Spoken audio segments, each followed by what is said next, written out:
কি ওয়া মাহইয়ায়া ওয়া মামাতি লিল্লাহি রাব্বিল আলামিন লা শারীকা লাহু ওয়া বিযালিকা উমিরতু ওয়া আনা মিনাল মুসলিমিন। আর কোন রিওয়ায়াত আছে আউয়ালুল মুসলিমিন, কারণ এই উম্মতের প্রথম মুসলিম কে? রাসূলুল্লাহ সাল্লাল্লাহু আলাইহি ওয়াসাল্লাম আউয়ালুল মুসলিমিন। কিন্তু আমি আপনি না, আউয়ালুল মুসলিম বলবেন না, বলা ঠিক হবে না, বলতে হবে আনা মিনাল মুসলিম, আমি মুসলিমদের একজন।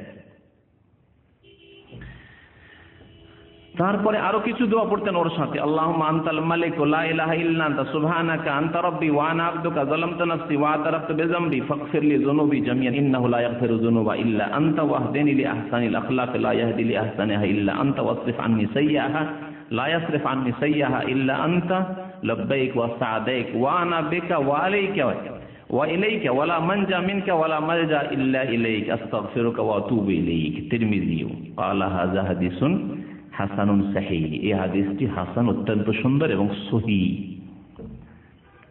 তাহলে এই হাদিস দ্বারা স্পষ্ট হইল যে ওয়াজ্জাহতু ওয়াজহিয়া এই দোয়া কখন পড়তে হবে? বাদাত তাকবীরে। আগের হাদিসে এসেছে মুসলিম শরীফে সুম্মা অথবা তাকবীরের পরে, একই অর্থ। তাহলে তাকবীরের আগে যদি কেউ ওয়াজ্জাহতু ওয়াজহিয়া পড়ে যায়, নামাজের দোয়া সুন্নাত হবে না বিদআত হবে?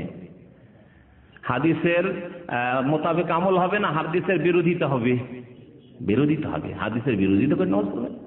আল্লাহ পাক বুঝার জন্য তৌফিক দান করেন, সংশোধনের জন্য তৌফিক দান করেন।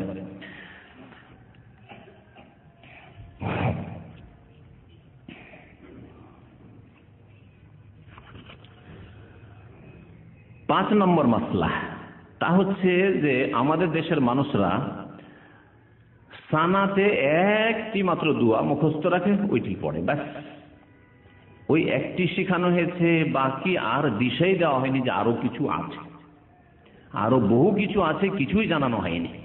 মাঝে মাঝে আমল করিও যাতে করে নবী সাল্লাল্লাহু আলাইহি ওয়াসাল্লামের মতো নামাজ হয়, শেখানো হয়নি। সানাতে ছোট্ট যে দোয়াটি সানা মানে আল্লাহ পাকের সানা গুণগান রয়েছে, সেটি শুধু মুখস্থ আছে।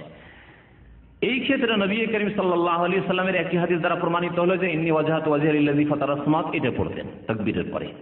আর কোন কোন নামাজে কি পড়তেন? বুখারী শরীফে রয়েছে, মুসলিম শরীফে রয়েছে। শুনেন, আন আবি হুরায়রা রাদিয়াল্লাহু তাআলা আনহু, আবু হুরায়রা রাদিয়াল্লাহু তাআলা আনহু বর্ণনা করেছেন, কানা রাসূলুল্লাহ সাল্লাল্লাহু আলাইহি ওয়াসাল্লাম, নবী করিম সাল্লাল্লাহু আলাইহি ওয়াসাল্লাম ইযা কাব্বারা ফিস সালাতে, নামাজে যখন তাকবীর পাঠ করতেন,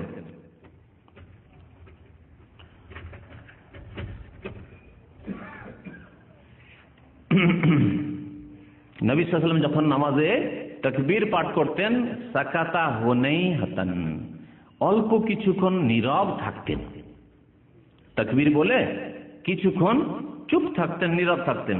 সাকাতা হুনাইহাতান ক্বাবলা আন ইয়াকরা, কিরাতের পূর্বে, মানে সূরা ফাতিহা পাঠের পূর্বে।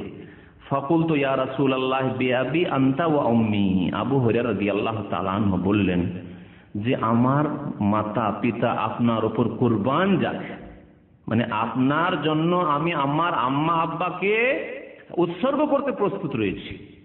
এটি আরবদের সুন্দর ভাষা ছিল, শ্রদ্ধেয় ব্যক্তির জন্য, সম্মানিত ব্যক্তির জন্য, বিশেষ করে রাসূলুল্লাহ সাল্লাল্লাহু আলাইহি ওয়াসাল্লামের জন্য। মুমিন মুমিনাতরা যখন কথা বলতেন, ফিদাকা আবি উম্মি ইয়া রাসূলুল্লাহ, আমার মাতা পিতা আপনার জন্য উৎসর্গ, ফিদাকা আবি ওয়া উম্মি বলতেন। আর এটা আচ্ছা বলুন তো, সুকুতাকা বাইনা তাকবীর ওয়াল কিরাতি, আপনি তাকবীর এবং কিরাতের মাঝখানে, সূরা ফাতিহার মাঝখানে যে নীরব থাকেন, মা তাকুল, কি বলেন আপনি এই সময়, কি বলেন? কালা, নবী করিম সাল্লাল্লাহু আলাইহি ওয়াসাল্লাম বললেন। আচ্ছা, এই সওয়াল প্রশ্ন ফরজ নামাজ সম্পর্কে ছিল না নফল নামাজ সম্পর্কে? ফরজ, কারণ নামাজের কথা বর্ণনা করা হচ্ছে যখন নামাজে দাঁড়াতেন, তাহলে জামাতে পিছনে লোকজন আছে এবং শুনছেন, আপনি কিছুক্ষণ চুপ থাকছেন, তাহলে এই নামাজ তাহাজ্জুদের নামাজ নয়। হানাফি আলেমরা তাদের একটি ভুল এখানে, এবং জনসাধারণকে ভুল বুঝায় এইভাবে যে না না, এই দোয়াগুলি তাহাজ্জুদে, নফল নামাজে। অথচ স্পষ্ট হাদিস যে ফরজ নামাজে। আবু হুরায়রা জিজ্ঞাসা করছেন যে আপনি এই যখন চুপ থাকেন তখন কি বলেন তাকবীর এবং কিরাতের মাঝখানে? শোনেন কি দোয়া, আর এই দোয়া আমি সবচেয়ে বেশি পড়ি, কারণ এই দোয়া প্রথম কথা সহিহ বুখারীতে রয়েছে, মুসলিমের সবচেয়ে সহিহ কিতাবে কোরআনে কারীমের পরে রয়েছে। তারপরে এই দোয়ার অর্থ অত্যন্ত সুন্দর, আল্লাহ পাকের গুণগানও রয়েছে, আর আল্লাহ পাকের কাছে গুনাহ কাতার মার্জনা কামনাও রয়েছে। কিন্তু অনেক সময় দেখি ইমামের পিছনে, এখানকার ইমামরা অনেকে তাড়াতাড়ি করে, কারণ এরাও সুবহানাটাই পড়ে, ছোটটাই পড়ে, যার ফলে খুব তাড়াতাড়ি করে। তো হয়তো সম্ভব না হলে তখন ওটাও পড়ি, কারণ ওটাও হাদিসে রয়েছে। সবগুলির উপরে যাতে করে আমল হয়ে যায়। আমার নিজের নামাজ হলে সুন্নত নামাজ, অন্যান্য নামাজ রয়েছে, নফল নামাজ, বেতন নামাজ, আমি বড়গুলি পড়ি যাতে করে নবী সাল্লাল্লাহু আলাইহি ওয়াসাল্লামের সুন্নতগুলির উপর আমল হয়ে যায়। আমার একাকী নামাজ অথবা আমি নিজে ইমামতি করছি, তখন আল্লাহ বাইদ বাইনি যে দোয়াটি এখানে সামনে আছে, আকুল ও নবী সাল্লাল্লাহু আলাইহি ওয়াসাল্লাম বলছেন আমি বলি তাকবীর এবং কেরাতের মাঝখানে যে চুপ থাকি তাতে বলি আল্লাহুম্মা বাইদ বাইনি ওয়া বাইনা খাতায়ায়া, আল্লাহ আমার মাঝে এবং আমার গুনাহ খাতার মাঝে দূরত্ব তৈরি করে দাও।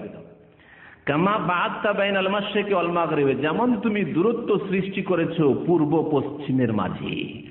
অর্থাৎ আমার থেকে গুনাহকে কত দূরে রাখো? যত দূরত্ব হচ্ছে পূর্ব পশ্চিমের, মানে গুনাহ যেন আমাকে না পায় কোনোদিন, আমার দ্বারা যেন কোনো গুনাহ না হয়, এত দূরে রাখো গুনাহকে, এবং আমাকে গুনাহ থেকে এত দূরে রাখো, গুনার কাছে যেন না যায়। তারপরে শুনে আল্লাহুম্মা নাক্কিনি মিন খাতায়া, আল্লাহ আমাকে গুনাহ খাতা থেকে পরিষ্কার পরিচ্ছন্ন করে দাও। কামা ইউনাক্কাস সাওবুল আবিয়াযু মিনাদ দানাস, যেমন সাদা কাপড়কে ময়লা থেকে পরিষ্কার পরিচ্ছন্ন করা হয়। আল্লাহুম্মা গসিলনি মিন খাতায়া, আল্লাহ আমার গুনাহ থেকে আমাকে ধুইয়ে দাও। বিল মায়ে, পানির দ্বারা, ওয়াসালজে, বরফ দ্বারা, ওয়াল বারাদে, আর যে শিলা পাথর, যে বৃষ্টির সাথে শিলা বৃষ্টি হয়, ওই বরফ দ্বারা, ওই বরফের পাথর দ্বারা। একে বারাদ বলা হয় আরবি ভাষায়, বারদ নয় বারাদ। বারাদ মানে হচ্ছে ঠান্ডা, আমাকে বারদ মানে ঠান্ডা লাগছে, আর বারাদ মানে হচ্ছে যে শিলা বৃষ্টি, বৃষ্টির সাথে যে আমাদের দেশে খুব পাথর হয়, ওই পাথর। হাদিস মুত্তাফাকুন আলাইহি, বুখারী মুসলিম শরীফের হাদিস। বলুন তো কেউ কি এই দোয়া পড়েন? কারণ সহিহ হাদিসের রাস্তা দেখানো হয়নি, ঢেকে রেখে দেওয়া হয়েছে, কোনো কিতাবে উল্লেখ করা হয়নি। আর যদি কখনো পেয়ে যান, জিজ্ঞাসা করেন যে হাদিসে তো পাচ্ছি আল্লাহ বাইদ বাইনি ওয়া বাইনা খাতায়া, তো বড় বড় আলেম উত্তর দিবে, মুকাল্লিদ আলেম উত্তর দিবে যে আচ্ছা ওগুলো নফলে তাহাজ্জুদে, তাহলে কি করে শিখবেন? হ্যাঁ, না তাহাজ্জুদ পড়েন, আর পড়লেও আর মুখস্থ করার সময় কোথায়, এই অবস্থা না, অবশ্যই মুখস্থ করবেন। তারপরে যে প্রসিদ্ধ যে দোয়াটি পড়ি বা পড়েন অনেকেই, বা আমাদের হানাফি ভাইরা পড়েন, এরকম হাম্বলি ভাইরাও পড়েন, সেটিও শোনাচ্ছি আপনাকে। কিন্তু সেটি রয়েছে আবু দাউদ, নাসাঈতে। হাদিসের যে প্রসিদ্ধ কিতাব, যেগুলিকে আমাদের দেশের আলেম ওলামারা বলে সিহাহ সিত্তা, মানে 6টি হাদিসকে ওরা সিহাহ সিত্তা বলে, মানে সহিহ হাদিস, যদিও বুখারী মুসলিম ছাড়া বাকিগুলোতে যঈফ হাদিস রয়েছে। কুতুবুস সিত্তা প্রসিদ্ধ 6টি কিতাব, তার স্তর হচ্ছে এইরকম: বুখারী, মুসলিম, তারপরে আবু দাউদ বা নাসাই, তারপরে তিরমিজি, তারপরে ইবনে মাজাহ। তাহলে এই হাদিস রয়েছে আবু দাউদ, নাসাই, বুখারী, মুসলিমের পরে যে আবু দাউদ, নাসাইর স্থান, সেই দুই কিতাবে রয়েছে এই দোয়া। আবু সাঈদ খুদরী রাদিয়াল্লাহু তাআলা আনহু বর্ণনা করছেন যে আন্নান নবী সাল্লাল্লাহু আলাইহি ওয়াসাল্লাম, নবী করিম সাল্লাল্লাহু আলাইহি ওয়াসাল্লাম, কানা ইযা ইফতাতাহা সালাতা, যখন নামাজ শুরু করতেন, কালা বলতেন। এখানে তো বলা হয়নি যে ফরজ নামাজ না সুন্নাত নামাজ, যদি করবে এইটাও নফল নামাজে, তাহলে কোথা থেকে নেবেন? ইযা ইফতাতাহা সালাত, যখন নামাজ শুরু করতেন, কখনো কখনো এটাও ফরজে পড়তেন। কালা বলতেন সুবহানাকা আল্লাহুম্মা ওয়া বিহামদিকা ওয়া তাবারাকা ইসমুকা ওয়া তাআলা জাদ্দুকা ওয়া লা ইলাহা গায়রুকা। এটি মুখস্থ আছে, কিন্তু বাকিগুলি কেন মুখস্থ নেই? আর ইন্নী ওয়াজহাতু মুখস্থ আছে, কিন্তু সঠিক জায়গায় পড়েন না, বিদাতি জায়গায় পড়েন, মুখস্থ থেকেও লাভ হয় না। তাহলে 3টি কমপক্ষে দোয়া শুনলেন। এছাড়াও বেশ কিছু দোয়া আছে যেগুলি নবী করিম সাল্লাল্লাহু আলাইহি ওয়াসাল্লাম বিভিন্ন নামাজে পড়তেন। 7 নম্বর বিষয় হচ্ছে সূরা ফাতিহার বিষয়। নামাজে সূরা ফাতিহা পড়তে হবে, নামাজে সূরা ফাতিহা পড়তে হবে, সূরা ফাতিহা ছাড়া নামাজ হয় না, এই বিষয়ে বলা হয়েছে। হাদিস শুনে আপনাদেরকে। উবাদা ইবনে সামিত রাদিয়াল্লাহু তাআলা আনহু বর্ণনা করেছেন, আন্না রাসূলুল্লাহ সাল্লাল্লাহু আলাইহি ওয়াসাল্লাম قال, আল্লাহ রাসূল সাল্লাল্লাহু আলাইহি ওয়াসাল্লাম ইরশাদ করেছেন, লা সালাতা লিমান লাম ইয়াকরা বিফাতিহাতিল কিতাব, কোন নামাজ নেই, লা সালাতা কোন নামাজ নেই, লিমান ওই ব্যক্তির, লাম ইয়াকরা পড়ে না, বিফাতিহাতিল কিতাব সূরা ফাতিহা। আলহামদুলিল্লাহি রাব্বিল আলামিন